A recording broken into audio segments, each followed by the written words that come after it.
तर आपण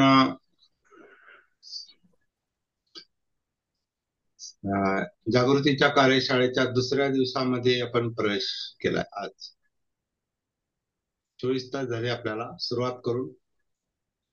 आज हा दुसरा दिवस आहे. कालचा दिवस बाबासाहेबांच्या जयंतीचा होता आणि कालची आपण जी सुरुवात केली ती जयंतीच्या संदर्भातच केली आणि मग आपण थोडस जागृतीच्या मुद्द्यावर बेसिक जागृती किंवा भान, आत्मभान, सती हा जो मुद्दा आहे हा पण थोडासा काल पाहिला. आपण खऱ्या अर्थाने आजपासून सुरुवात करणार आहोत. कालचा दिवस थोडासा धक्काबुक्कीचा होता. धक्काबुक्कीचा म्हणण्यापेक्षा धावपळीचा. जयंतीच्या याच्यात थोडस निमित्तानं शहरात जाणं झालं. ऊनही थोडस बाधलं आणि तरी पण एक चांगली आहे मनोवस्था आणि आजच्या सत्राचा आपला मूड पण चांगला आहे. रोज आपण या 29 दिवसाच्या या कार्यशाळेमध्ये कालचा एक दिवस गेला, आजपासून 28 दिवस आहेत आता शिल्लक आपल्याला. आणि 28 दिवसामध्ये 28 दिवस म्हणजे जयंती ते जयंती, बाबासाहेबांची जयंती ते बुद्ध जयंती, या आता जो 28 दिवसांचा जो हा काळ आहे, या हा पण जागृतीच्या प्रॅक्टिसचा काळ असं समजू, सती साधनेच्या प्रॅक्टिसचा काळ म्हणून आपण याला समर्पित करणार आहोत. आणि याचं कारण आपण काल पाहिलेलं आहे की बुद्ध आणि बाबासाहेब या दोन जागृत शक्ती आहेत आणि म्हणजे त्यांच्या हयातीत त्यांनी ती जागृतीची फार उच्च अवस्था गाठलेली आहे. आणि बुद्ध तर सम्यक संबुद्ध म्हणजे संपूर्ण जागृत असं त्यांना म्हटलं जातं. तर त्यांनी ती परिपूर्ण जागृतीची अवस्था साध्य केली आणि जागृतीच्या आधारे त्यांना त्यांचा जीवनाचा जो यातनांचा, दुःखांचा जो बेसिक प्रश्न असतो मनुष्य जीवनाचा आणि प्राणी जीवनाचा, जो जन्मतःच असतो, जन्मापासून मृत्यूपर्यंत दुःख हे बरोबरच असतं. आणि तो दुःख हा सामान्य लोकांचा शोधाचा मुद्दा नसतो. सामान्य माणसाचा दुःख हा म्हणजे दुःख का आहे म्हणजे मुळात आहे हेच लक्षात येत नाही, आणि असलं तर का आहे हे लक्षात येत नाही. लक्षात आलं तर निवारण कसं करायचं लक्षात येत नाही, आणि निवारण करायचं ठरवलं तर कोणत्या मार्गाने करायचं हे लक्षात येत नाही. सामान्य माणसाची अवस्था ही अशी असते. आणि त्याचं मुख्य कारण हे असतं की सामान्य माणसाला आहे जीवनाचं किंवा जगण्याचं भान नसतं, सती नसते. त्यामुळे त्याला जीवनाचा प्रश्नच लक्षात येत नाही आणि तो सोडवायचा प्रश्नच नाही. तर बुद्धांच्या ही जी गोष्ट लक्षात आलेली आहे की मनुष्य जीवनाचा हा यातनांचा, दुःखाचा, एकटेपणाचा, इनसिक्युरिटीचा, असुरक्षितता, मनुष्य आणि प्राणी यांच्या जीवनाचं एक महत्वाचं लक्षण, मनुष्य आणि प्राणी नेहमी असुरक्षित फील करतो. असुरक्षित म्हणजे आपला नेहमी एक भय असतं. कशाचं? त्याला अनामिक भय म्हणतात. काही लोक त्याला काय म्हणतात, अनामिक भय, म्हणजे माहित नाही कशाचं, अनामिक आहे ते. आणि हे अनामिक भय असतं आणि हे भय घेऊन आपण जगत असतो. बुद्धांना ते अनामिक भय हाच विषय सापडला होता, हाच विषय त्यांनी बनवला होता, अनामिक भय. जे जन्माबरोबर चाललेलं आहे, माहित नाही काय, पण काहीतरी आहे.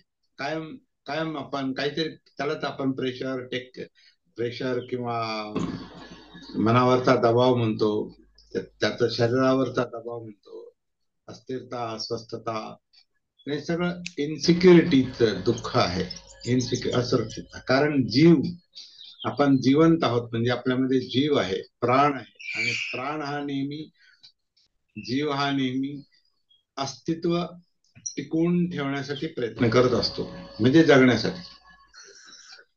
ज्याला आपण जगणं म्हणतो, ते अस्तित्व टिकवून ठेवण्याचा प्रयत्न असतो. आणि अस्तित्व टिकवून ठेवायचं म्हणजे काय, की ह्याला जाऊ द्यायचं नाही, म्हणजेच आपल्याला मरायचं नाही. आपल्याला मृत्यू नकोय, आणि ते सगळ्यात मोठं भय आहे. आणि मृत्यू नको आहे म्हणतोय म्हणून स्वतःला वाचवण्याचा प्रत्येक मनुष्य आणि प्राणी, म्हणजे तो अगदी किडा मुंगी असो, नाही तर प्रगत मनुष्य जात असो, मनुष्य असो, जगण्यासाठी, अस्तित्व टिकवून ठेवण्यासाठी, न मरण्यासाठी सगळं चाललेलं असतं, की आपल्याला जायचं. म्हणून भय असतं. ते भय का असतं, तर ते आतून वाटतं की हे जाईल.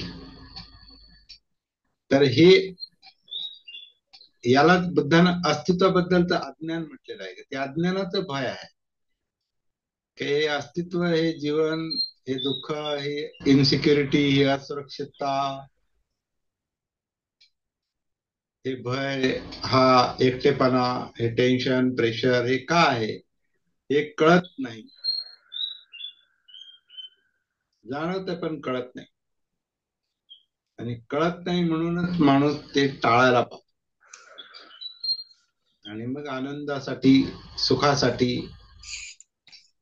सुखाचं कोणतीही संधी सोडत नाही माणूस. आनंद मिळण्याची कोणतीही संधी सोडत नाही. आणि म्हणून आता मनोरंजनाची इतकी सारी साधनं का निर्माण झाली, तर त्याचं कारण हेच आहे की माणसाला, म्हणजे मानसिक स्थैर्य नाही. तो कुठेतरी मन त्याचं एंगेज राहायला पाहतं.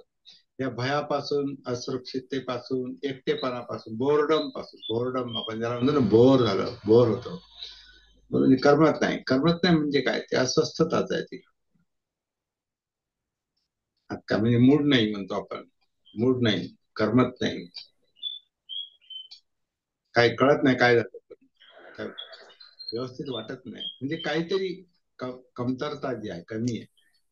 त्याच्यातून सुटका करून घेण्यासाठी मनुष्य कुठेतरी एंगेज व्हायला पाहतो, माणसाचं एंगेज व्हायला पाहतात. पण ह्याच्या पाठीमागची जी काही मानसिकता आहे, ती आपल्यातलं भय आहे, अनामिक भय आहे.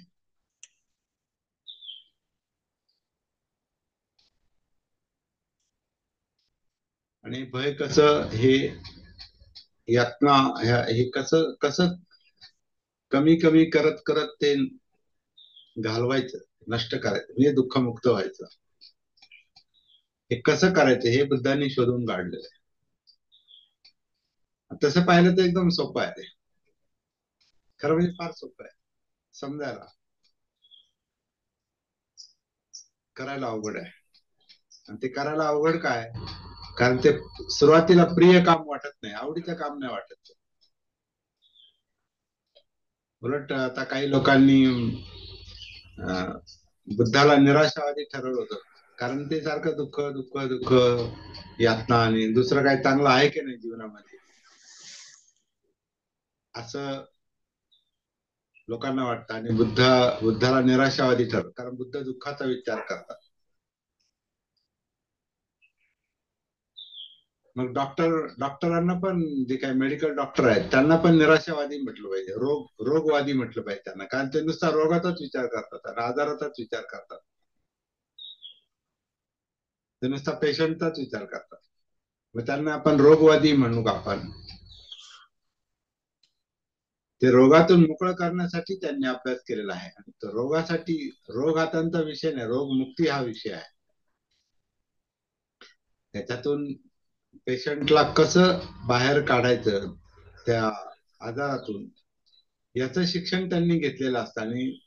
आणि त्यांचं जे काही कौशल्य आहे, त्यांचं जे ज्ञान आहे, अनुभव आहे आणि कौशल्य आहे, त्यानुसार ते प्रयत्न करत असतात.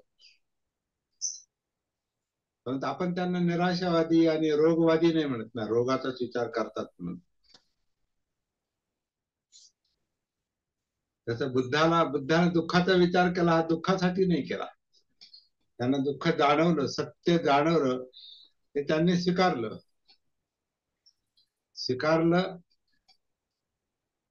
त्याच्याशी ते जणू काही एकरूप झाले, की हा प्रश्न जो आहे तो सोडवायचा आहे. हा प्रश्न सोडवायचा, एक्झिस्टेन्शियल पेन म्हटलंय त्याला, म्हणजे अस्तित्व हे दुःख आहे, म्हणजे सत्य आहे. सत्यच म्हटलंय त्याला, आर्य सत्य. आपण 4 आर्य सत्य म्हणतो ना, सत्य आहे. तर ते सत्य, सत्य तेव्हा सत्य असतं जेव्हा आपण ते स्वीकारतो. आणि जेव्हा आपण सत्य नाकारतो तेव्हा आपल्याला सत्य ते पचत नाही, किंवा ते जड जातं, किंवा ते आपल्याला त्याचं स्वरूप समजत नाही, म्हणून ती निराशा येते. त्यामुळे बुद्धांना निराशावादी ज्यांनी ठरवलं त्यांना बुद्ध समजले नाही. त्याचं कारण असं आहे, जे त्यांना तसं म्हणतात ते स्वतःच्या जीवनाच्या संपर्कात नाहीत. स्वतःच्या जीवनाच्या आपण संपर्कात नाही, त्यामुळे बुद्ध समजत नाही. कारण आपण दुःखातून पळ काढण्याचा प्रयत्न करतो आणि दुसरीकडे मन, म्हणजे मुद्दाम नाही करत, मनाचं स्वरूपच असं आहे. त्याला जी गोष्ट त्याला आवडत नाही मनाला, ती दुसरीकडे ते ध्यान करतं, दुसरीकडे मन लावतं. मन हे स्वतःला दुसरीकडे गुंतवून घेतं, दुसरीकडे ध्यान करतं. मला त्याचंच नाव ध्यान आहे असं माझं मत आहे. ध्यान म्हणजे दुसरीकडे अटेन्शन असणं. आता गरजेनुसार अटेन्शन असणं ती वेगळी गोष्ट आहे, परंतु पळ काढण्यासाठी अटेन्शन देणं, प्रश्न सोडवायचा सोडून, प्रश्न लक्षात घ्यायचा सोडून दुसरीकडे मन गुंतवणं, दुसरं ध्यान करणं, दुसरीकडे आशा लावून बसणं, ही वेगळी गोष्ट आहे. प्रत्यक्ष प्रश्नाकडे वळणं हे धाडस आहे. प्रत्यक्ष जीवनाकडे पाहणं आणि जीवनाचा प्रश्न समजून घेणं हे धाडस आहे. हे धाडस बुद्धांनी केलेलं आहे. त्यांचं फार मोठं धाडस आहे. असं धाडस बाबासाहेबांचं आहे. बाबासाहेबांच्या आधीच्या पिढ्यांनी अस्पृश्यतेचा प्रश्न नाकारला, जाऊ द्या, सगळ्यांना त्रास होतो, ते आपलं त्यांना शिकवलं गेलेलं आहे, तर तुमचं पूर्वकर्मच वाईट आहे, तुमचा मागचा जन्मच वाईट होता, काहीतरी पाप केलं तुम्ही म्हणून तुम्ही या जन्मात अस्पृश्य झाले, म्हणून तुम्हाला हा त्रास आहे. का त्रास आहे? तर तुमचं कर्मच तसं आहे, कर्म. मग ते कर्म, नशीब हे मान्य केल्यामुळं ते अन्य अत्याचार भोगत राहिले, अस्पृश्यता भोगत राहिले, त्रास भोगत राहिले. बाबासाहेबांना जेव्हा जगण्याचं भान आलं, जीवनाचं भान आलं, प्रश्नाचं भान आलं, तेव्हा त्यांनी तो प्रश्न हातात घेतला. म्हणजे त्याला जसं बुद्धाने दुःखाचा प्रश्न हातात घेतला, म्हणजे अस्तित्वाच्या दुःखाचा प्रश्न हातात घेतला, बाबासाहेबांनी अस्पृश्यतेच्या दुःखाचा प्रश्न हातात घेतला. मग अस्पृश्यता म्हणजे मग अन्याय, अत्याचार, ती जीवनशैली, ती माणसाला न शोभणारी जीवनशैली, म्हणजे प्राण्यापेक्षा हिंक जीवन होतं ते. तर प्रश्न त्यांनी हातात घेतला की नाही, हे मी सोडवणार, हा प्रश्न सोडवणार, नाही ठेवणार तसा तो प्रश्न. मी स्वतः तर त्याच्यातून बाहेर पडेल, पण माझ्या कोट्यवधी बांधवांना मी बाहेर काढेल त्यातून, हा संकल्प आहे. ठरवलं, आणि काय फार प्रिय गोष्ट नव्हती, कारण एक पूर्ण सिस्टमच्या विरुद्ध जाण्याचं काम आहे ते. समाजाच्या विशिष्ट धर्माच्या विरुद्ध जाण्याचं काम होतं ते, आणि ते कोणाला आवडत नव्हतं. अगदी ज्या समाजात ज्या जातीत बाबासाहेब जन्माला आले त्या महारांना पण ते आवडत नव्हतं. काही नाही तर ते फार जड वाटायचं, खूप जड वाटायचं. मी एक गोष्ट आपल्याला एकदा सांगितलेली आहे. माझी आत्या ही म्हणजे बाबासाहेबांच्या त्या काळातली ती. आणि बाबासाहेबांची चळवळ जेव्हा चालू होती तेव्हा ते अं, हयात होते आणि तरुण होते. माझी आत्या आणि तिचे मिस्टर आर्मीत होते ते. पण बाबासाहेबांची चळवळ जेव्हा सुरू झाली त्यावेळेला बाबासाहेबांनी पहिलं महार लोकांना सांगितलं की हे जुनं जीवन जीवन बंद करा, हे असं जगायचं. ते मेलेलं खायचं नाही, मेलेलं ओढून आणायचं नाही, मेलेलं खायचं नाही, देवधर्म करायचे नाही, घाणेरडं राहायचं नाही, स्वच्छ राहायचं. सगळ्या सुधारण्याच्या गोष्टी जेव्हा सांगितल्या तेव्हा आमची आत्या म्हटली, अकरच टाळ्या होता म्हणे. बाबासाहेब अकरच टाळ्या होता. आमचं चांगलं वाघाचं खाणं बैलाचं खायचं ना त्यावेळेला, म्हणजे वाघाचं खाणं आमचं बंद करावं लागलं त्याच्यामुळं. त्याच्यामुळे आम्हाला देवधर्म करता येत नाही, त्याच्यामुळे आम्हाला काहीच काहीच करता येत, सगळी बंधनं आली म्हणे. तर असे महार लोकच बाबासाहेबांना थोडेसे विरोधातच होते. कारण ते बदल घडवून आणायचा म्हणजे ते बदल मन स्वीकारत नाही ना लवकर. त्रासदायक असलं तरी स्वीकारत नाही, कारण कळतच नाही, ते भानच नाही. जीवनाचं ते भान नाही, सती नाही, त्याच्यामुळे ते हिताचं असून पण कळत नाही. असा प्रश्न बाबासाहेबांनी हातात घेतलेला.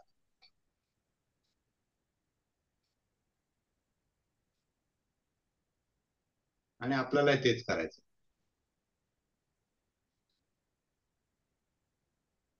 म्हणजे करायचं धाडस असेल तर हे धाडसाचं काम आहे. हे थोडस चाकोरी सोडून चालण्याचं पण काम वाटतं वरवर वरकरणी पाहता. असं वाटतं जग वेगळ्या दिशेने चाललंय ना आपण वेगळंच काहीतरी करतो. आपण वेगळं काही नाही करत, आपण आपलं जगणं पाहतोय. जसं बुद्धांनी त्यांचं जगणं पाहिलं, जीवनाचं स्वरूप पाहिलं, अस्तित्व पाहिलं. बाबासाहेबांनी जगणं पाहिलं,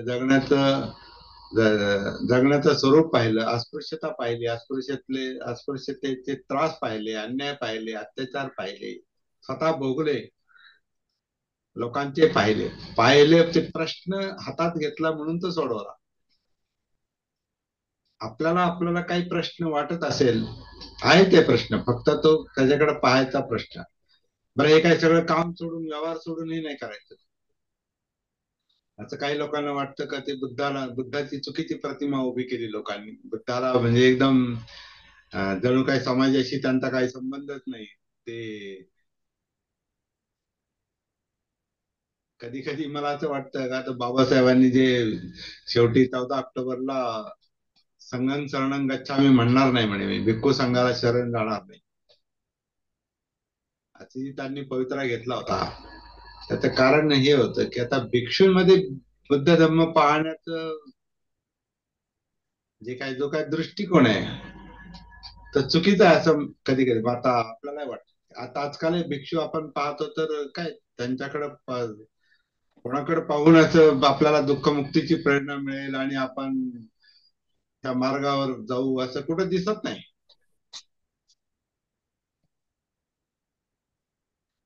काल एका मोठ्या श्रीमंत माणसाचा लग्न समारंभ होता आणि त्या समारंभामध्ये तिथे 2 भिक्षू लग्न लावायला आले. लग्न तिसऱ्यांनीच लावलं, पण ते लग्न लावण्यासाठी म्हणून आले, ते खुर्चीत बसून होते, जाडजूड होते म्हणे, आणि ते जागेवरून उठले पण. लग्न लावणाऱ्याने तो विधी संपन्न केला, हे जागेवर उठले पण नाही. पण सगळं झाल्यावर म्हणे ही ती जी एवढी फळं आहे ती भिक्खू संघाला दान करा. हे जे पैसे जमा झालेले आहेत, गोळा झालेले आहेत, ते भिक्खू संघाला दान करा. तुमच्या जीवनाचा उद्देश काय, ते बनण्याचा उद्देश काय? ते बाबासाहेबांनी त्याच्यामुळे संघन करणं मी नाही म्हणणार नाही. आपल्याला नवीन वाट तयार करावी लागेल. तो आपला हळूहळू असे विषय आपण घेत राहणार आहोत, घेतलेले पण आहे. मुख्य प्रश्न हा आहे की बुद्ध धर्माचा जो मुख्य उद्देश आहे तो जीवनातला प्रश्न सोडवण्याचा आहे. आपल्याला आपल्या जीवनाचा प्रश्न सोडवता आला पाहिजे. आपल्यावरचं टेन्शन, प्रेशर काय जे असेल ते, दुःखाचं स्वरूप जे असेल ते आपल्या स्वभावामुळे असो, आपल्या विचार सरणीमुळे असो किंवा परिस्थितीमुळे असो, कारण कोणतेही असो, अंतर्गत असो बाह्य असो, व्यक्तिनिष्ठ असो नाही तर परिस्थितीनिष्ठ असो, सब्जेक्टिव्ह असो किंवा ऑब्जेक्टिव्ह असो, त्रास आहे. आणि तो त्रास त्याच्यातून मोकळं कसं व्हायचं हा आपला विषय आहे. आणि हा विषय आपल्या जगण्याशी संबंधित आहे. आणि जेव्हा आपण स्वतःकडे पाहतो तेव्हा हा अनुभव जर येत असेल का काहीतरी कमतरता आहे, काहीतरी काहीतरी पोकळी आहे, काहीतरी अस्वस्थता आहे, अस्थिरता आहे, अनामिक भय आहे, भीती आहे. कधी कधी काय नसतं, काही कारण नसतं तरी ती भीती असते. म्हणजे माणसाला जे पाहिजे ते मिळालं, अन्न वस्त्र निवारा विश्रांती, घर आहे, दार आहे, आवश्यक तेवढे पैसे आहेत, सगळे गाडी आहे, घोडे सगळं, म्हणजे घोडे म्हणण्यापेक्षा गाडी आहे आणि सगळी साधनं आहेत, तरी पण आतमध्ये भय असते. तरी पण थोडासा काहीतरी पेन असतो, काहीतरी दुःख, यातना. तर हे काय आहे? कारण अनेक असतील, असू शकतात, पण ते का तसं का, याचा शोध घेण्याची गरज आहे. आणि म्हणून आपण हा प्रश्न ज्या पद्धतीनं सोडवला जाऊ शकतो, ती पद्धत किंवा तो मार्ग हा सती जागृतीचा मार्ग आहे. म्हणून आपण बाबासाहेबांची जयंती ते बुद्ध जयंती याला आपण जागृतीचा जागृतीचा महिना म्हणू आपण याला. कोणते दिवस जागृतीचा महिना, जसं आता लोक सप्ताह बसवतात ना, सप्ताह तसं आपला जागृतीचा महिना. आणि दरवर्षी करायला हरकत नाही मला वाटतं. दरवर्षी बाबासाहेबांची जयंती ते बुद्ध जयंती, जागृतीचा महिना, आणि तो बरोबर एक महिनाच असतो तो साधारणपणे. बुद्ध जयंती, बाबासाहेबांची जयंती ते बुद्ध जयंती, ही दोन जागृतीची टोक आपल्याला सांधण्यासाठी, आपल्याला स्वतःतल्या जागृतीला उत्तेजन देऊन ते डेव्हलप करून आपण ह्या दोन शक्तींना, या दोन महापुरुषांना आपण खऱ्या अर्थानं आपण हे करतो, खरं मानतो आपण त्यांना. त्यांनी फार मोठं जगाच्या हिताचं काम केलं. पण ते नुसतं मानून जमणार नाही, ते प्रॅक्टिकल करून ते स्वतः पण सिद्ध. बुद्धाने ते सांगितलेलं आहे, स्वतः स्वतः तुम्ही स्वतःच पहा, हे ही पस्तिको या आणि पहा, स्वतःच करून पहा ते. या म्हणजे कुठं, या म्हणजे कुठं, या म्हणजे कुठं जायचं नाही, यायचंय. आपण जातो नेहमी, आपण नेहमी सुरक्षिततेसाठी कुठेतरी जातो, कुठेतरी आश्रय घेतो, कुणाला तरी शरण जातो. आणि ते हे म्हणतात बुद्धं शरणं, बुद्धं शरणं म्हणजे सिद्धार्थ गौतम शरण नाही. बुद्धं शरणं म्हणजे जागृतीला शरण आहे. या जागृती कुठे आहे? जागृती इथंच आहे, आपल्यातच आहे, आपल्यामध्ये आहे, बीज रूपानं आहे. तर ती लक्षात आलं तर आपण त्याला त्याच्या आश्रयानं जागृतीच्या बीजाचं रूपांतर आपण जागृतीच्या वृक्षामध्ये म्हणजे बोधिवृक्षामध्ये करू शकतो. बोधिवृक्ष म्हणजे जागृतीचा, तो ज्ञानाचा वृक्ष आहे. तो ज्ञान म्हणजे जागृतीमुळे मिळतं. तो बोधिवृक्ष जो आहे तो बाहेर नाही. बोधिवृक्ष म्हणजे फक्त पिंपळाचं झाड नाही, एक प्रतीक आहे. कारण उन्हाळ्यातही ते झाड बहरलेलं असतं म्हणून ते शांतपणे बसायला चांगलं आहे तिथं. आणि बुद्धाच्या काळात ती जंगल संस्कृती पण होती, लोक त्या पद्धतीने जगायचे. तर बोधिवृक्ष म्हणजे हा आपल्यातला आहे, ह्या कायेतला आहे. धम्मं कायेन पश्यति, कायेत धम्म आणि कायेत बोधी आणि कायेत बोधिवृक्ष आहे. आणि त्या बोधिवृक्षाचं जे कोणताही वृक्ष हा बीजातून निर्माण होतो. ते जागृतीचं बीज आपल्यामध्येच आहे. हे बुद्धांनी लक्षात आणून दिलं. म्हणून अत्त दीप भव, स्वतःच ते पेटवा तो दीप. तो दीप पेटवा किंवा स्वतःला द्वीप बनवा. आयलँड, आयलँड म्हणजे ज्याला आपण बेट म्हणतो, बेट. बेट हे सागरामध्ये असतं किंवा जलाशयामध्ये असतं. आणि बेटात, बेट जसं किती लाटा उफाळल्या तरी ते बेट जागेवर हलत नाही.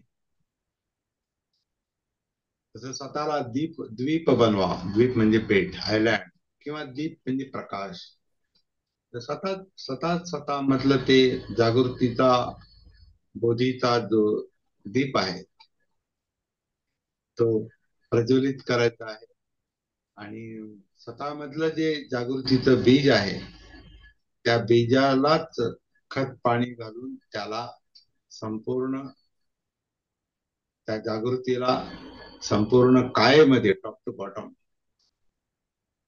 ती सती जागृती कशी डेव्हलप होईल, विस्तारत जाईल आणि झिरपल, हे बघायचं आहे. साहजिकच हे करायचं असेल तर जिथं बीज आहे तिथं जाता आलं पाहिजे. ते बीज, आपल्यातलं बीज आपल्याला सापडलं पाहिजे, ते लक्षात आलं पाहिजे. त्याच्यासाठी कायेमध्ये उतरलं पाहिजे.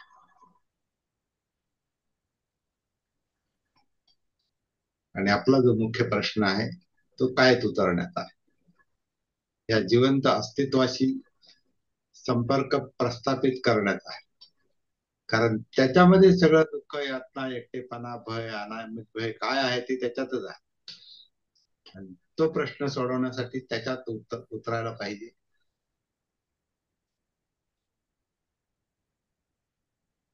कसं उतरायचं हाच प्रश्न आहे.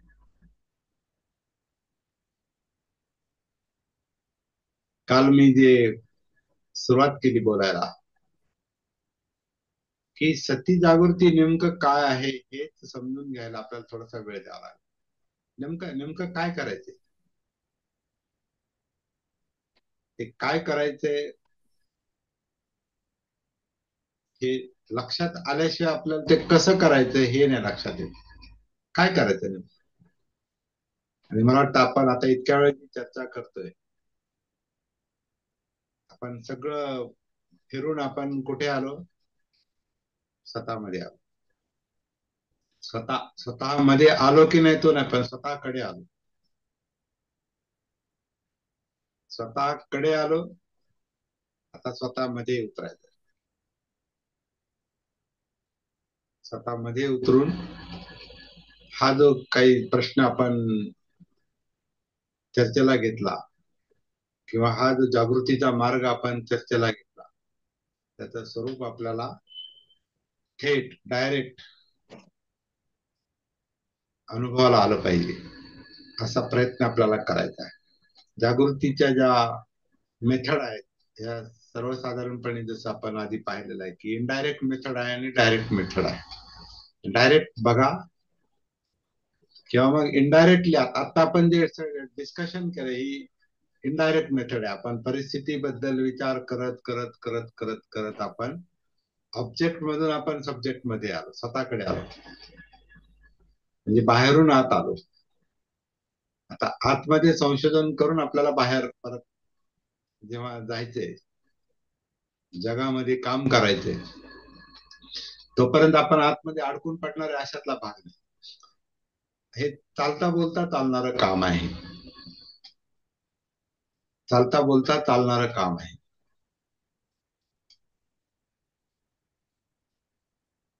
तर स्वतःमध्ये या कायमध्ये कसं उतरायचं हा मुख्य प्रश्न आहे.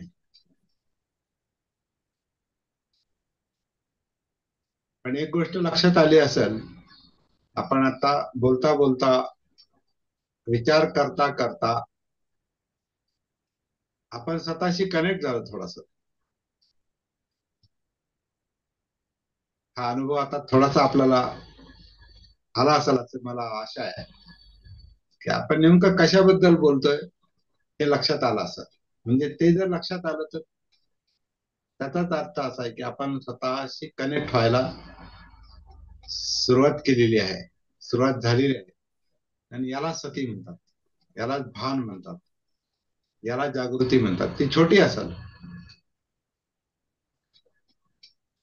आणि हे छोटच काम मोठं करायचं. एक छोटच बीज लक्षात आलं असेल तर मग बीजाला त्याच्यावर काम करून त्याला, बीजाला आपण योग्य ठिकाणी बीज लावलं, त्याचं संगोपन केलं, त्याला व्यवस्थित माती पाणी ते सगळं प्रकाश सगळं काही मिळालं की त्याला नॅचरली त्याला खाली मुळं फुटतात, वरती अंकुर फुटतो आपोआपच. जसे जागृतीचं बीज आहे,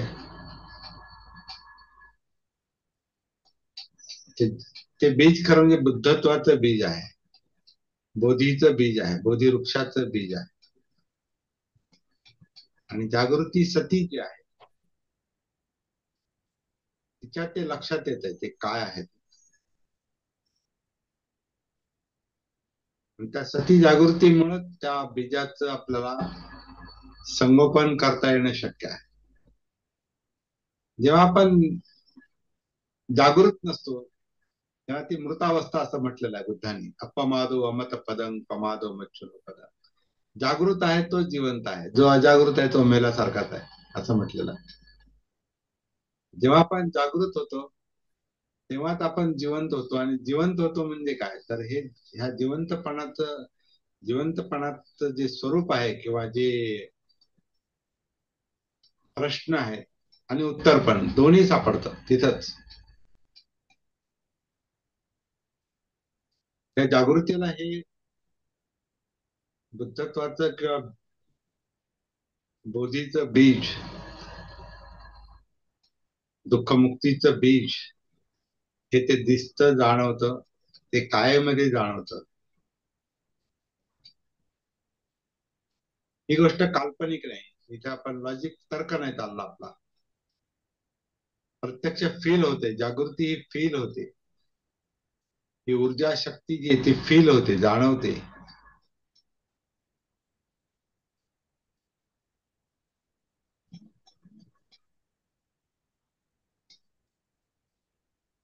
त्याला आणखीन सखोल न्यायचं असेल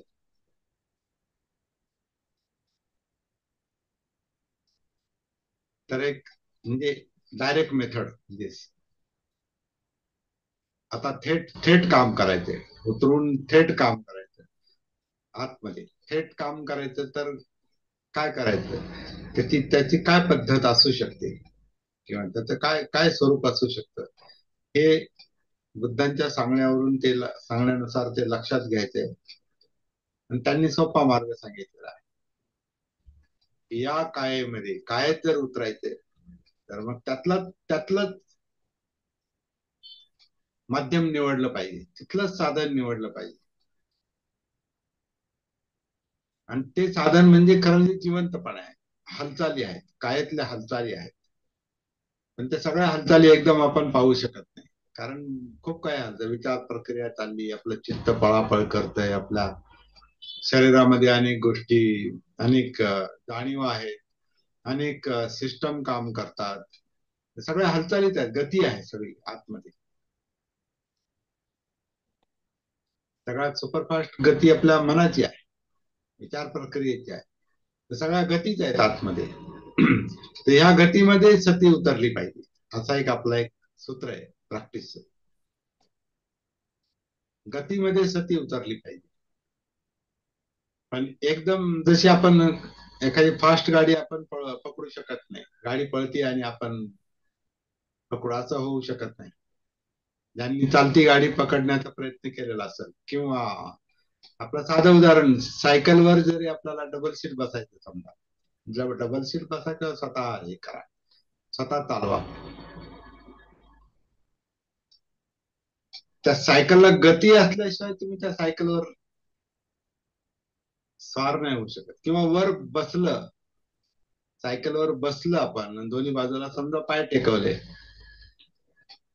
तर दोन्ही पाय आपण लगेच पॅडलवर आपण घेऊ शकत नाही, तोल सांभाळता येणार नाही. काय करावं लागतं? सायकलला गती द्यावी लागते. सायकलला गती द्यावी लागते. त्या गतीमध्ये आपल्याला आपला तोल सांभाळावं लागतं, किंवा तोल सांभाळायला शिकावं लागतं. किंवा ज्याला डबल सीट बसायचं असतं चालत्या सायकलवर, तर त्या सायकल बरोबर तो थोडासा पळतो आणि चालत्या सायकलवर तो बसतो. किंवा चालती गाडी समजा लोकल असेल वगैरे, आपण तर लोकल पकडताना समजा चालती लोकल पकडायची आपल्याला हे झाली, समजा गरज पडली कधी, ज्यांना सराव आहे त्यांच्यासाठी, आता मुंबईवाले आहेत तिथे, त्यांना माहिती चालती गाडी, तर तिची मोशन आपल्या आटोक्यातली असेल, तिची गती आपल्या आवाक्यातली असेल, तर आपण त्याच्याबरोबर थोडस पळून आपण त्याच्यामध्ये लगेच चढतो. आपल्या आवाक्याच्या बाहेरची गती असेल तर ते नाही नाही जमत तसं. तर ती ती गती जी आहे ती आपल्या आटोक्यातली पाहिजे, आणि त्या आटोक्यातल्या गतीमध्ये आपल्याला, त्याच्यामध्ये आपल्याला, गाडीमध्ये आपल्याला प्रवेश करता येतो. गाडी उभी असल्यावर प्रश्नच नाही. पण उभी गाडीचं काय, उभी गाडीच आपल्याला नाही पाहिजे, आपल्याला चालती गाडी पाहिजे, कारण कुठेतरी जायचंय आपल्याला, चालणाऱ्या गाडीमध्ये आपल्याला जायचंय, चालत्या गाडीत जायचंय. हे सगळं उदाहरण का देतो, हे फार समर्पक उदाहरण आपल्या प्रॅक्टिस साठी. आपलं जीवन सुद्धा गती आहे, आपलं जीवन सुद्धा गती आहे. आणि ह्याच्यामध्ये ज्या मगाशी जे म्हटलो मी, ह्याच्यामध्ये अनेक प्रकारच्या गती आहेत. म्हणजे कायाची गती आहे, जाणीवांची गती आहे, चित्ताची गती आहे, म्हणजे इमोशन्स, इच्छा, तृष्णा, आकांक्षा, हे पाहिजे, ते पाहिजे, असं नको, तसं नको, इतकं पाहिजे, तितकं पाहिजे, तितकं पाहिजे, आहे ते राहिलं पाहिजे, ज्या इच्छा, आकांक्षा, तृष्णा, इमोशन्स ज्या आहेत, ह्या, हे जे चित्त आहे, हे चित्त फार गुंतागुंतीच्या गतीचं आहे, गुंतागुंत आहे ती सगळी.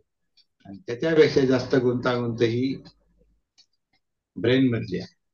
विचार प्रक्रिया आपण ज्याला म्हणतो, ज्याला डोळे, कान, नाक, जीभ, त्वचा, याच्यातून जे इनपुट मिळतं, विषय मिळतात, त्याच्याशी संबंधित ब्रेनचं जे काम चाललंय, किंवा मेमरीशी संबंधित, तर ती विचार प्रक्रिया, जी इलेक्ट्रोकेमिकल प्रोसेस आहे, ही सुपरफास्ट गती आहे. त्याच्यात आपण नाही शिरू शकत डायरेक्ट. ते बुद्धांच्या काय लक्षात आलेलं आहे, की सगळ्यात कमी गती, अनुकूल गती कोणती असू शकते, त्याच्यात आपल्याला एकरूप होता येईल. जसं कमी वेगाच्या ट्रेन मध्ये आपल्याला बसून आपल्याला गाडीत बसता येतं, अशी ही चालती गाडी, जीवन म्हणजे जीवन चलने का नाम है ना, ही चालती गाडी आहे. ह्याच्यात आपल्याला उतरायचं असेल, तर साधारण रिझनेबल गती कशाची असते, तर ती श्वासाची असते.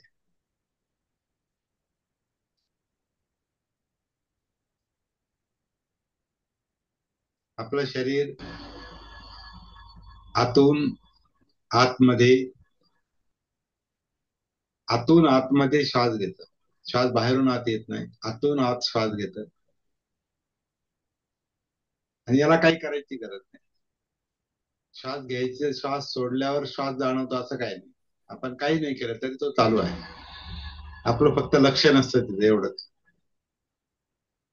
आपण त्याच्याशी कनेक्टेड नाही, त्याच्यामुळे तो श्वास आपल्याला जाणवत नाही. पण जेव्हाच आपल्याला आता हा जागृतीचा विषय जेव्हा आपण हातात घेतो, आणि श्वासाच्या पातळीवरची जागृती, आता म्हणजे ज्याला आपण आनापानसती म्हणतो, हा अनापानसतीचा विषय जेव्हा आपण हातात घेतो तेव्हा आन आणि अपान जाणवायला सुरुवात होते खऱ्या अर्थात. नाहीतर तो असा जन्मापासून चाललेला आहे आणि मरेपर्यंत चालणार आहे, पण आपल्याला नाही माहिती काय चाललंय. तर या जीवनाच्या संपर्कात येण्यासाठी, कायेच्या संपर्कात येण्यासाठी आपल्याला सगळ्यात कमी गती जी आहे ती श्वासाची गती. ती पण अशी गुंतागुंतीचीच आहे, कारण श्वास काय एकसारखा चालत नाही. पण एक रिझनेबल म्हणजे एक आवश्यक अनुकूल अशी ती गती आहे श्वासोच्छवासाची, आनापानची. जे पोटामध्ये, छातीमध्ये, पाठ जे धडाचा भाग आहे त्याच्यामध्ये ते काम चाललेलं आहे. श्वास बाहेरून आत येत नाही, आतून घेतला जातो. हे जर बारकाईनं पाहिलं तर ते लक्षात येतं. पहिलं काम आपल्याला हेच करायचंय, हाच आपला डायरेक्ट सतीचा म्हणजे प्रत्यक्ष सती साधना करण्याचा हा पहिला धडा आहे. आतून आत जे शरीर आपलं श्वास घेत सोडत, आन करत, अपान करत, ती गती पाहायची आहे. शांतपणे आधी गती बघा, मग सतीचा, मग त्याच्यात उतरण्याचा प्रयत्न करा. तर काय करायचंय? काहीच नाही करायचं, काहीच करायचं नाही. तर आनापान करत नाही आपण, ते चालू आहे. हे नैसर्गिक आनापान, याला आपण नैसर्गिक आनापान म्हणतो, किंवा आणखीन आपण त्याला अनात्म आनापान म्हणतो मी त्याला. जो मी घेत नाही, मी सोडत नाही, माझ्यामुळे नाही चालला अनापान. अनात्म आहे ते, अनात्म म्हणजे मी नाही, त्याला मी अनात्म आनापान म्हणतो किंवा नैसर्गिक आनापान. हे जे आत्ता चालू आहे वर्तमानात, हा अनापान सतीचा विषय आहे आणि हा स्टार्टिंग पॉइंट आहे. हा मुद्दा जर आपल्याला सापडला तर मग आपलं काम, डायरेक्ट सतीचं जे काम आहे, प्रत्यक्ष सती साधनेचं, जागृतीच्या कार्यशाळेतलं पहिलं कार्य, पहिलं काम ते आहे नैसर्गिक श्वास. त्या श्वासाची गती ती कायेमध्ये कशी चाललेली आहे, कशी आहे, त्या गतीचं भान आधी आलं, मग त्याची सती, असा तो विषय आहे. एवढीच गोष्ट मला आज सांगायची होती. आता प्रॅक्टिस ज्याला त्याला करायची आहे, ती कशी करायची ते ज्यानं त्यानं ठरवायचं. तुम्ही डोळे बंद करून करा, नाहीतर डोळे उघडे ठेवून करा, तुमच्या घरात बसा किंवा एखाद्या झाडाखाली जाऊन बसा, किंवा कुठे जिथं तुम्हाला सोयीस्कर वाटेल तिथं बसा. एखाद्या बागेत बसा, नाहीतर गच्चीवर जाऊन बसा, कुठेही बसा. पण नैसर्गिक श्वास शोधा, त्याची गती शोधा आणि मग त्याच्यात उतरण्याचा प्रयत्न करा. हा आपला पहिला धडा आहे. इथून आपली सुरुवात आहे. 7:20 झाले, 5 मिनिट आपल्याला उशीर झाला, पण ते जिथं आपल्याला पोहोचायचं तिथं पोहोचल्याशिवाय आपण तो विषय मध्ये सोडून देणं तेही योग्य नाही. त्यामुळं हे 5 मिनिट वाया नाही गेले आपले वरचे. आपण मुख्य मुद्द्यावर आलेलो आहोत.